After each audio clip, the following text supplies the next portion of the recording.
दुनिया को मुख्तलिफ़ पहलुओं से बाज़ मशवरे दूँगा, जिनका आगाज़ अमेरिका से होगा। अमेरिका को सबसे पहला मशवरा तो मैं ये देता हूँ कि वो बैरूनी नज़र से भी अपने आप को देखने की कोशिश करे। बुश इस वक्त जिस किस्म के माहौल में घिरे हुए हैं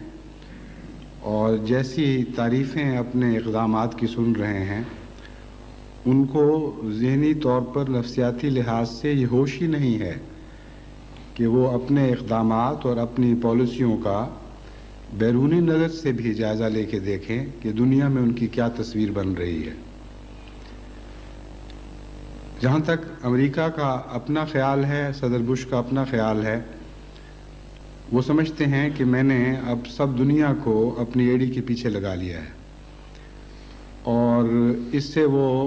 शिकारियों का मुहावरा हील करना याद आ जाता है।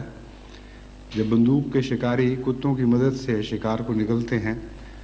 तो कुत्ते को एड़ी के पीछे लगाने को हील करना कहते हैं। तो वो समझते हैं कि हमने इंग्लिस्तान को भी हील कर लिया, दूसरे इत्तेहादियों को भी हील कर लिया,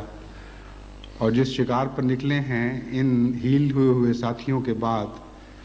और भी कुछ जानवर हैं जो इस शौक़ में और इस उम्मीद पर हमारे पीछे लगे हुए हैं